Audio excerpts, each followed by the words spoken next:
grave in the sand. The first thing you'll notice when you arrive on your next planet is that there's no ground. None. So your first and most immediate cause of death is falling, and falling, and falling some more, until the pressure crushes your body like a soda can under a speeder. You see, Bespin is a gas planet that's completely uninhabitable on the surface. So places like Cloud City are built high into the atmosphere where they can sustain life. But Cloud City is surrounded by Tabana gas, a volatile substance that's mined for its value, but also happens to be insanely explosive. One rogue spark, one malfunctioning blaster, and boom, you're reduced to a fine mist drifting across the upper atmosphere. It's like living inside a floating balloon filled with lighter fluid. The thing about Tabana gas is that it isn't exactly breathable. So if you're planning on going outside the city somehow, inhaling it means your lungs fill with toxic vapor, and before you know it, you're gasping, panicking, and blacking out from the oxygen deprivation. Not a great way to go. And if the planet itself doesn't kill you, Cloud City just might. It has a certain history. That whole Vader showing up in Invited situation to capture Han Solo,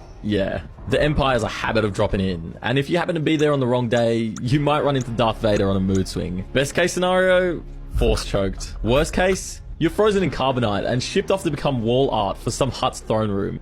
Next up is Coruscant, and at first glance, it might seem like a safe haven compared to our last planets. But don't be fooled by its shiny skyscrapers and polished streets. This planet is a death trap in disguise, just like all the others. It's kinda like if all of Earth was covered in New York, only worse. Here, you have to worry about getting mugged, beaten, or even sold to the highest bidder. And if that doesn't get you, the pollution will. Imagine breathing in exhaust flames all day, every day. It's like having a constant smoker's cough. But the real killer here is the sheer crowd. Coruscant is home to over 1 trillion different beings. You heard that correctly. Trillion. That's the same as Earth's population multiplied by 125, all living in the same city. With that many people crammed together, diseases spread like wildfires. One sneeze from a sniffly Quarren, and boom, you're patient zero in the galaxy's next pandemic. And trust me, you don't want to catch whatever a Quarren is carrying. These squid-faced aliens thrive in damp environments, but Coruscant's polluted air and recycled oxygen aren't exactly ocean fresh. So when a Quarren catches a cold, it's a nasty mix of mucus and alien bacteria that spreads fast in the overcrowded lower levels. Before you know it, you're coughing up something that belongs in a science experiment. This city has many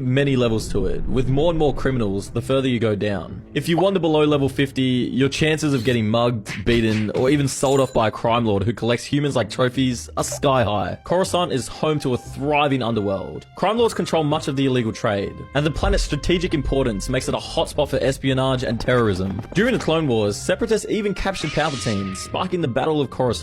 This planet's not the worst, but it's certainly not all it's cracked up to be. Next up is Endor, and while this forest moon looks cute with all its fuzzy Ewoks in their tree houses, don't be fooled. These little